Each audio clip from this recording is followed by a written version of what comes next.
Hi, I'm Shivam, Hi, I'm Izzy, and this is PhoenixChat. where one of us can read.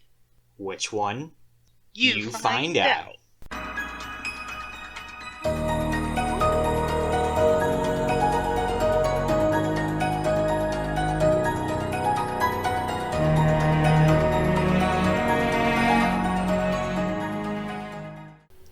Hi, and welcome back to PhoenixChat. So first things first, as you guys might have noticed, we've gone under a little bit of a rebrand here. We're now going to be going as the Horror and Harpy. Which, hey, I think we're a little bit due for a rebrand here. Ever since we pretty much hit our 1 year anniversary coming up real soon. Yay! Yeah, I know. So, just gonna be going under that name because we feel it's a little bit closer to our more D&D based content. That's it. We're still gonna be making the same content on you guys, just under the new brand. So picking up right where we left off last week. Last week, the party is now cured of all these strange diseases and afflictions that have been happening to them, but they still need to find out what's causing those strange afflictions. And the party is concerned for a bit, but a strange voice in their mind says that they can cure it if the party can pass their challenges. And if the party decides to take it on, they can also find out how to stop Legion, as Juliet feels like this pull in her mind, as she now knows exactly where to go in order to find where the mysterious voice is coming from. Mm-hmm. But first, before they can go storm wherever the voice is, the party realizes they definitely need to take a rest, as Boondock has literally been running on adrenaline for the past 4 hours and is just currently passed out. Yeah. So they head back to Hops's little shack. If you want to explain what happened during the watches. Yeah, so, Boondock and Juliet decided to take their watch together. I feel like more as a check-in with each other, because they're very polar opposite. That's what makes them close, like real hardcore siblings almost. And I feel like it's been a while since they've checked in with each other, because she's been going through some stuff, he's been going through some stuff, so it's been a bit since they've gotten to sit down and talk with one another. So Boondock and Julia just kind of pour out what they're worried about, and what they're feeling at that moment in time, and just a general just a dump of emotions on one another, because they know neither of them like to show their emotions very often to people. So they have a very good solidarity about that. And for some fucking reason, Juliet decided to try and make him laugh by fucking eating a firefly. Yeah, I think you started off with just catching fireflies, but then as soon as you caught it, Boondock just said I think it was just I'll give you a gold coin if you eat the firefly. Yeah. I think I was trying to do a symbolic thing, if you say you whisper your worries into a firefly and let it go, your worries will go away. And it was an awkward thing, because he's like, wait, the firefly? I'm like, yes, the fire. What? I'm like, never mind. And then we started to drink some of the moonshine that we found at Hops's home, and yeah, that was it. It was a nice scene. Oh man. Next in the watches was Hops and Morgan. And so Hops is just kind of out there, just rocking Grampy in his chair. And in case you don't remember, Hops has currently constructed Grampy out of a flour bag that she's drawn a little face on, with a little pipe and all of Grampy's favorite things next to this bag of flour. And as Hops is just rocking it back and forth, she just kind of asks Morgan to help, because Grampy used to love rocking back and forth in his chair. So Morgan decides to basically create a small device that would allow the chair to rock back and forth just on its own. And as he kind of like sets that up, Hops thanks Morgan for helping Grampy out. Just a very cute scene. And Essen, it was the last person to go. And I think I actually described it as like Essen as he's out there alone by himself with no one to call for backup. He suddenly begins to feel like this cold presence about him. And I was about to say a dumb punchline before Essen decides that he was going to like offer up a prayer to the two Hops' dead parents and grandparent. And Essen goes into this like sweet little prayer, basically saying that like thank you for bringing Hops into this world, and Essen and Juliet, they don't intend to replace Hops' parents ever, but they do want to see her grow healthy and strong. So just a general thank you for everything you've done. As I said, the cold presence fades away as Essen digs out just some small like plants and stuff like that, and arranges like a small little tribute for the dead. It was a really cute moment. All of us were like, wow, that's so respectful. And fucking Shivam stewing over here like, man, I was gonna make a fucking funny pun. I can't now. My dumb joke that I was going to make is I was going to have the ghost of Grampy just like whisper into Essen's ear, "Who's been stealing my moonshine?" And Essen did this whole thing. I'm like, okay, I mean, I guess I'll just sit quietly and not do this anymore. Could you fucking imagine? All of us would be like, dude, come on. So the party gets up in the morning and they decide to create a plan because they feel like with Juliet having the voice in her head, they kind of figured like well, if we planned something like without her, then like the voice might also not know what the plan is then. So they get together and they start like strategizing as it literally had like Izzy like unplug her headphones. And before I say what the plan was, Izzy, what did you think? Like, did you have any sort of guesses on what the plan was? I thought that they were going to like tie me up and like make sure I was blind and I couldn't hear anything. I thought that's what they were gonna do, so that way they don't know the person, like the thing inside me wouldn't know where I was. So that's what I thought was happening. And I was like, oh man, I don't know what's gonna go on, but I don't like it. God. Putting you on a leash like what is like the truffle Morgan. pigs? Oh god. You know, like they blind the truffle pigs so they can't like see exactly where they're going. Just all oh my god. And of course the plan was that there was no plan, but they were just going to bluff that there was a plan so that like because they can't plan around anything if there is no plan. And I started getting a headache from the amount of times they said plan, so I'm just like, sure, you know what, sure, go ahead and do that. So Juliet comes back. I think the other thing they did to bluff was like Juliet started holding Frank in her arms. Yes, and, like, yeah, they Boondock gave said, me Frank, and I was like, oh no. Yeah, and Boondock said like, okay, this is very necessary. I just need you to make sure to hold on to Frank the entire time. Yep. So they start leading, and Julia starts leading the party towards the mountain. If you want to explain.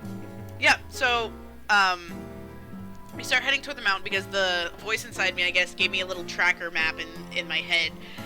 So I knew exactly where to go, even though I've never been to this place before. And we start heading out, and all of a sudden there was like as we were getting closer and we were out in like an open area, there was like a shadow of a flying creature overhead, and it was like almost like a giant eagle kind of thing called a roc, R-O-C. And Hops like runs into a bush to hide, and we're all like standing there like, dude, what are you doing? Hops, what's going on? And so Juliet goes over like, why are you hiding? And she's like, the flying creature will take everybody if they don't hide. And the party kind of looks up at this, and like, it's an eagle. Like, yeah, they're big, but like, it's not gonna snatch up like anybody about the size of Morgan. Yeah, and even then, like, you guys are strong adventurers. Exactly, like, yeah. Yeah, this is literally just a wild animal. If you smack it away, it's just gonna run away. Yeah, exactly. And there was, like, enough of us where I doubt that it would come down and pick us off, you know what I mean? So, the party's like, don't worry, we're really big, we're probably not gonna take it away. And Hops is like, well, my parents were big too, and they got taken. And then I almost cried. I'm like, oh my god, that's how Hops' parents died.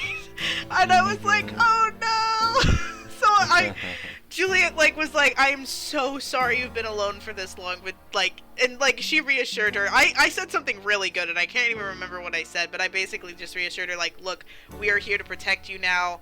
I'm so sorry that happened. I'm so sorry you've been alone for this long, but I'm not gonna have that happen again.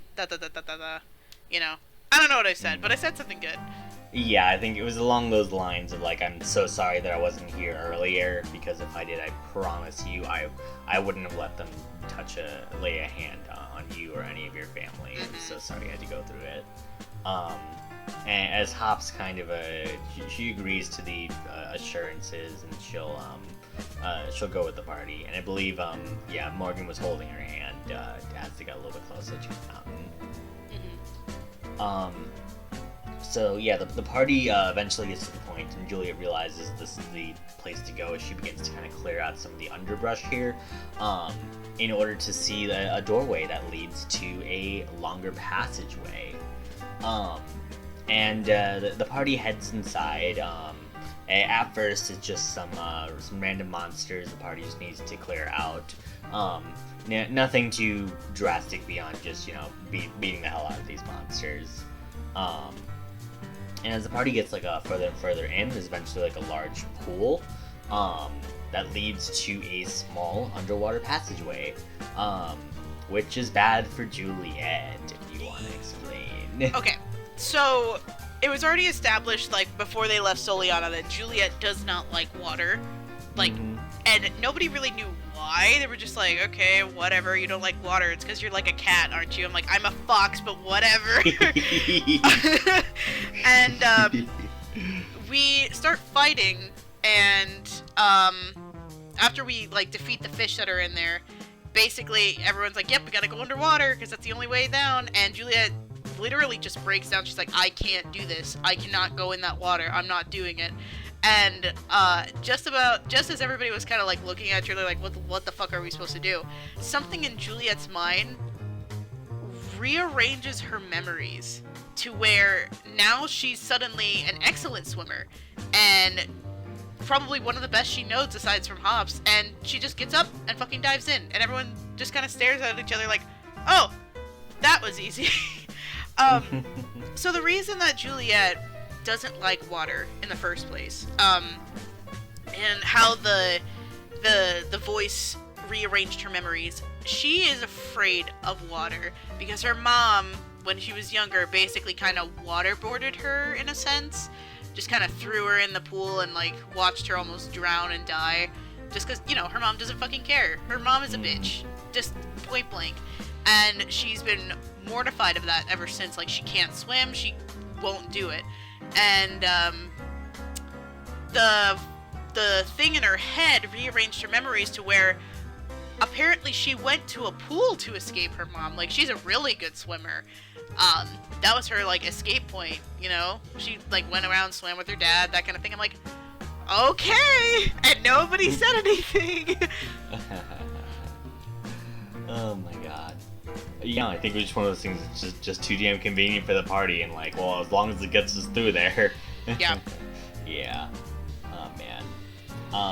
Yeah, so the party starts swimming through this, like, area, and as they keep, like, swimming forward, eventually, they can see that the underwater passageway leads up to a, like, large,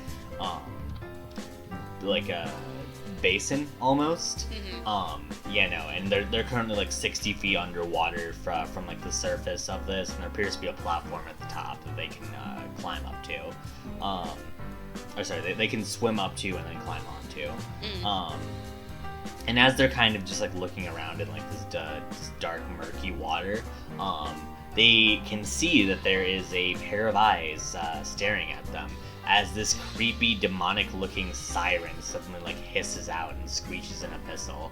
And it starts talking towards Boondock at first, and it basically kind of says something along the lines of like, a fellow fiend, did you also like bring me these others as an offering to me?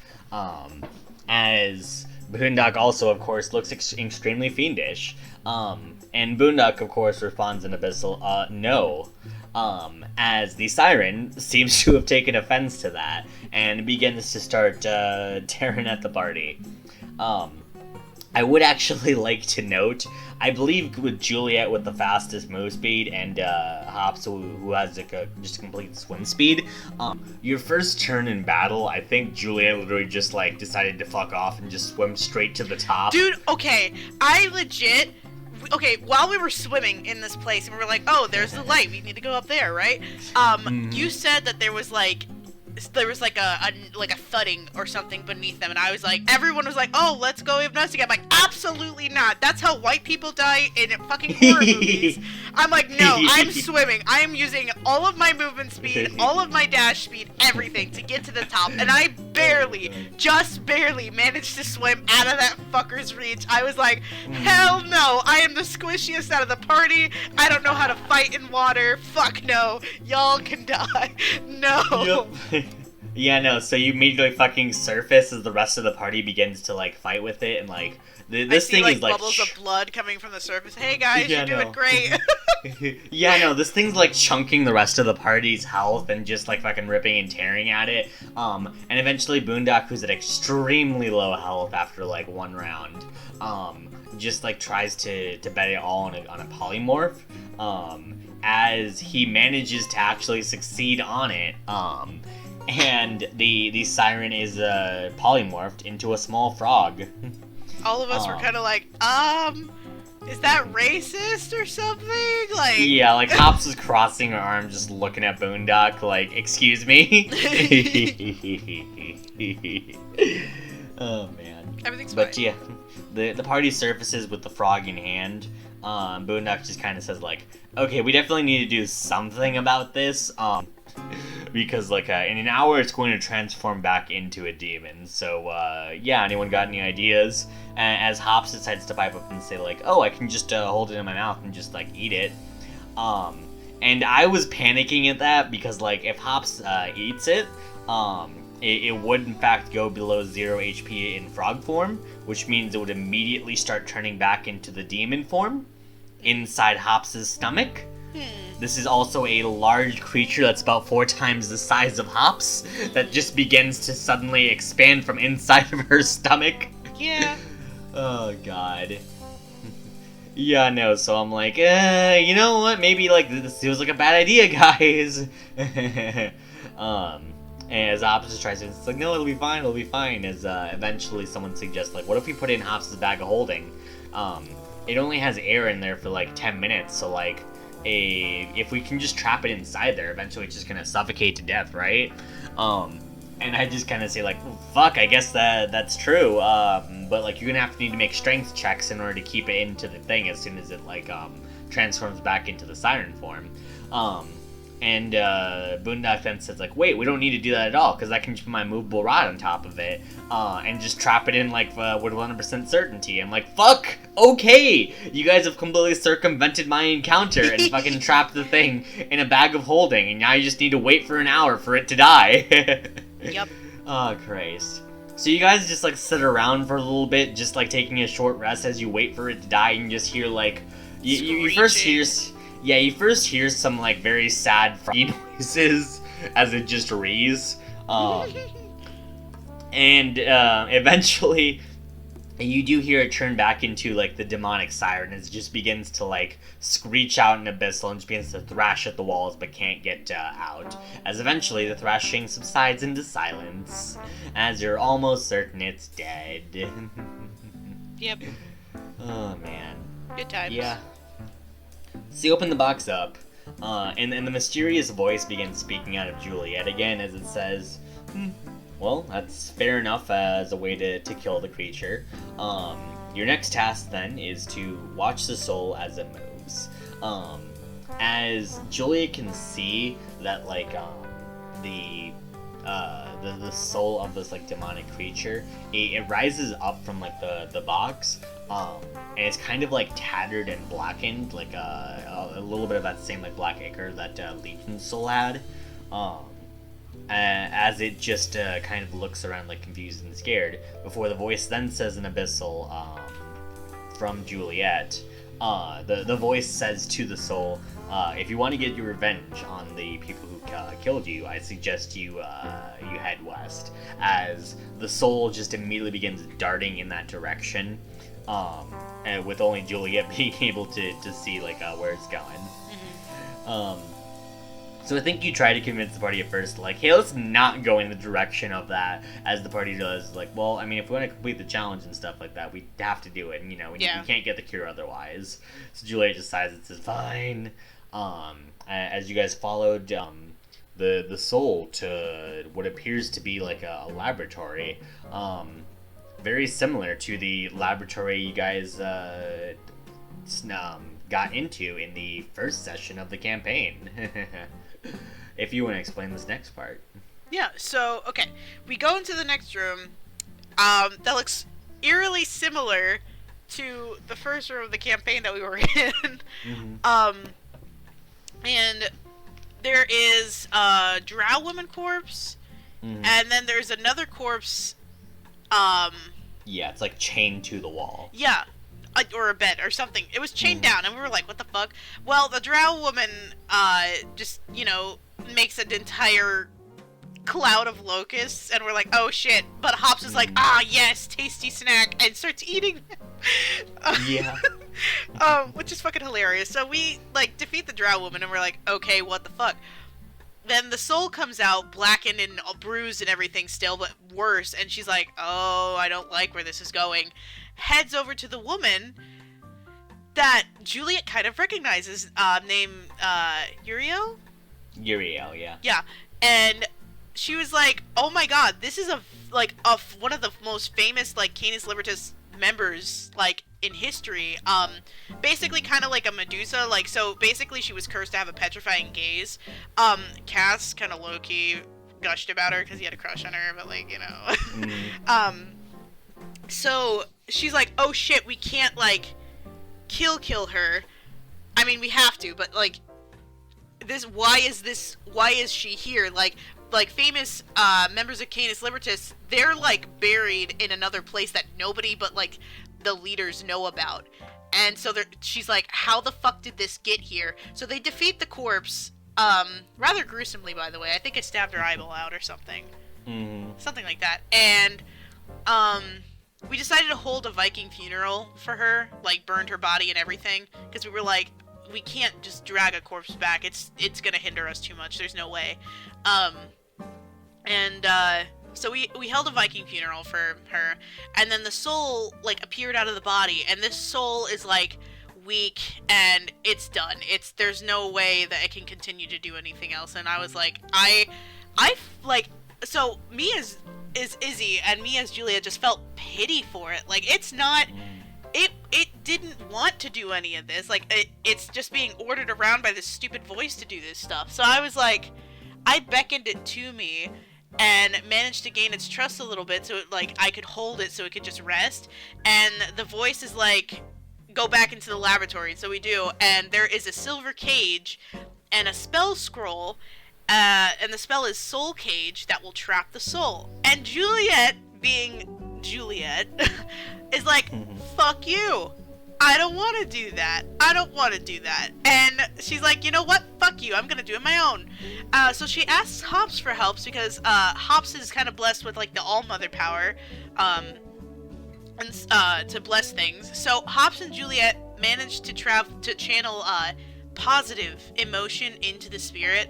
Hops tries thinking about good memories of her family comforting her, Juliet thinking of the party and Cass. And so as their energy flows into it, the spirit asks to enter Hops's jar, the little sticker jar that I gave her for Crimbo. And the jar begins to glow gold. And as the jar fades, the spirit transforms into like a golden lightning bug-ish creature. So instead of caging away the creature now willingly wants to help. And I was like, fuck you, asshole. Yeah. And, yeah, sorry. And more specifically, so the exact object you've made is a soul trinket, which, at 9th level, all phantom rogues get the ability to basically, like, create soul trinkets from, like, the spirits of the departed. And this was when Julia was level 8, so it was right before she could actually possibly do it.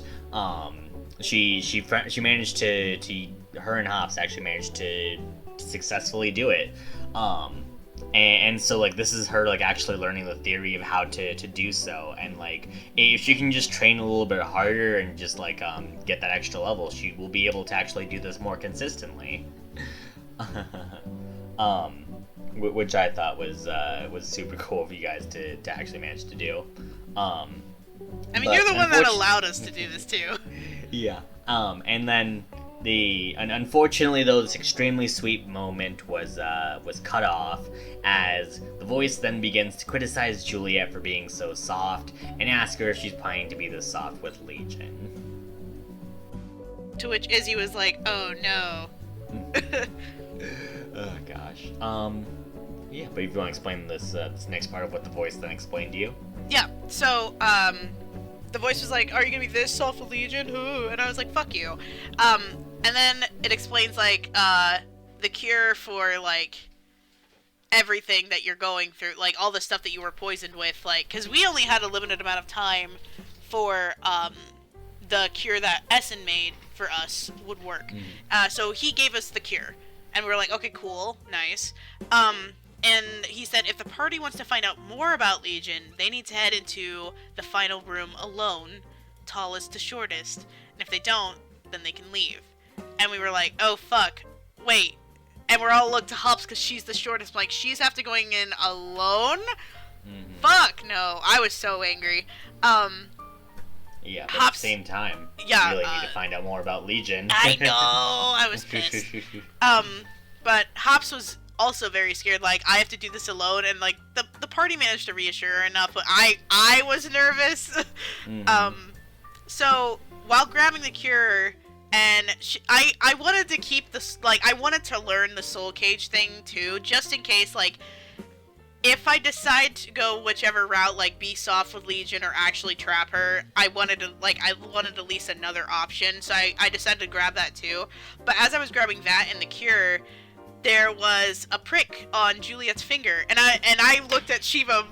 I can really see him through this computer screen, but I looked at Shivam, and I was like, really now? There's a prick on my finger for what? And he's like, oh, nothing. I'm like, you motherfucker. What do you mean nothing? You don't say that shit for nothing.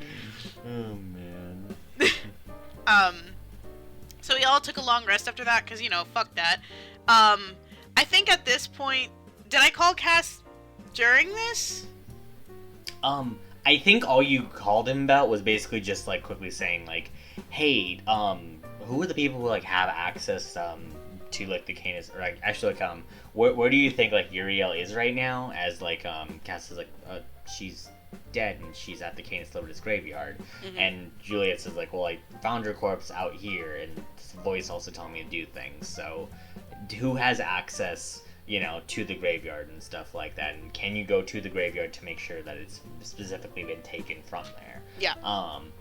Yeah, and so, like, Cass just kind of says, like, there's only a few people that actually know, including me. You know, all the leaders of Canis Libertas know, but, you know, that's hard to do as, you know, all the former members are dead. There is some spies and stuff like that that are very high up in the organization. As Cass kind of says, like, he'll kind of look into there.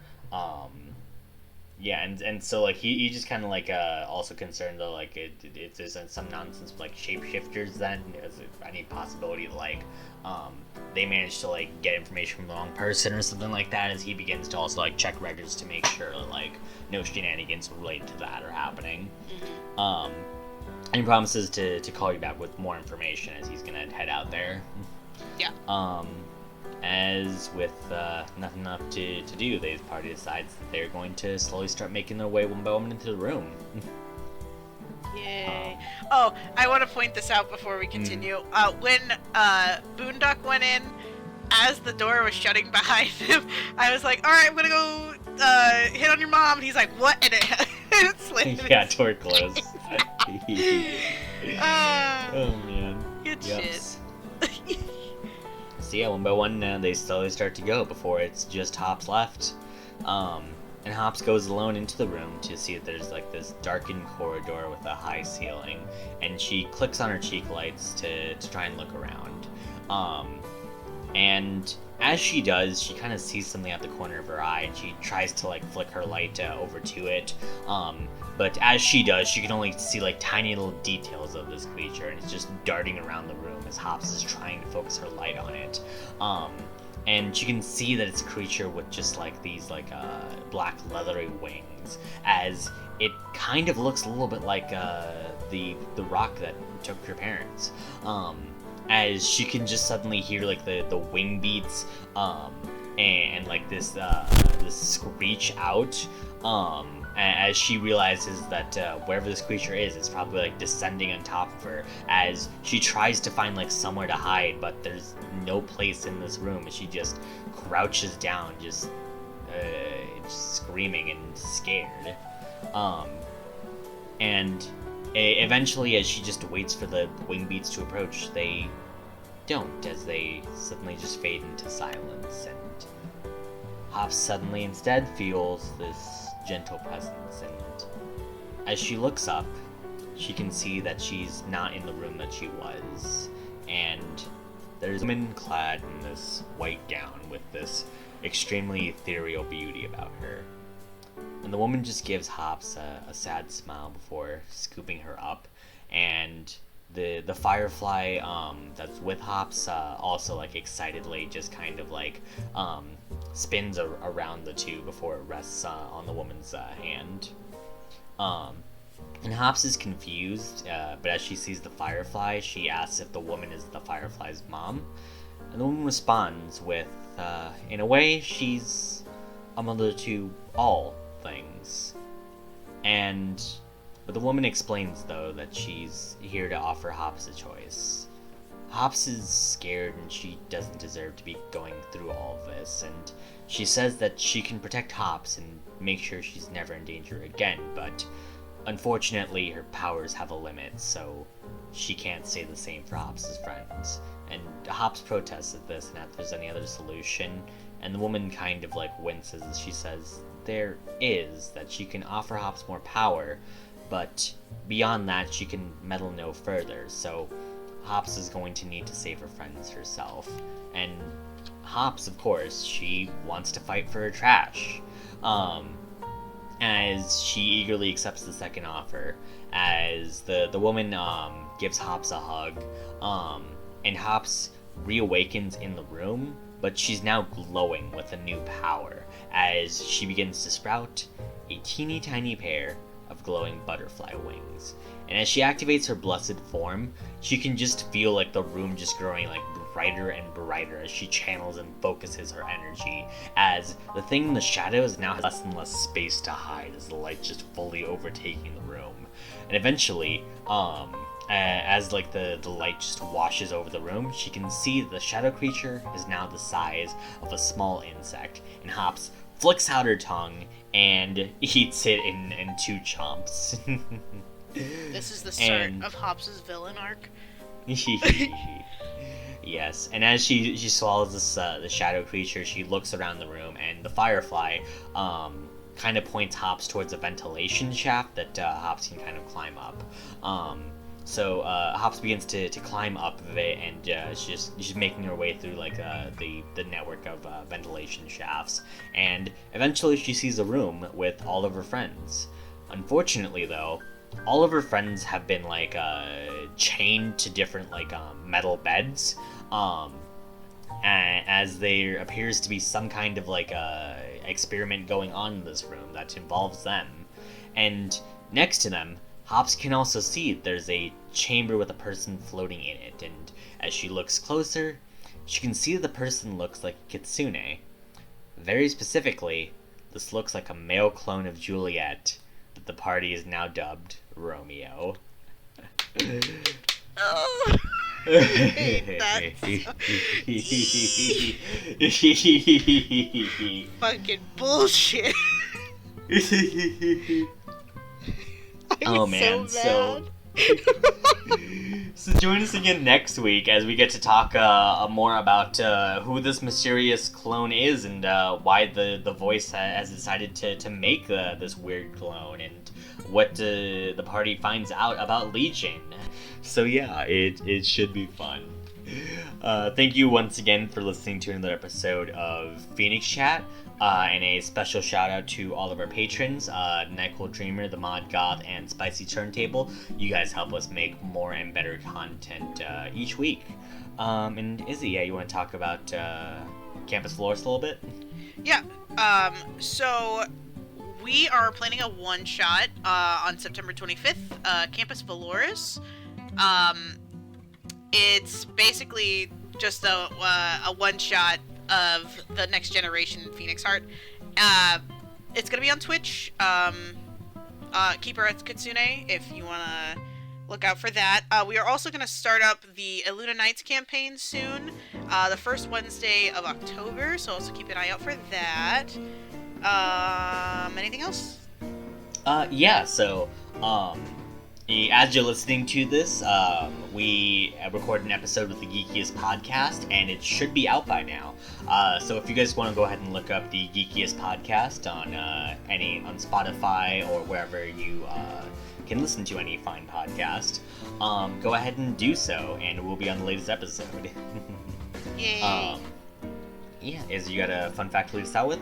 Yes. So Boondock's favorite flavor of pie is cherry. PhoenixChat! Yay!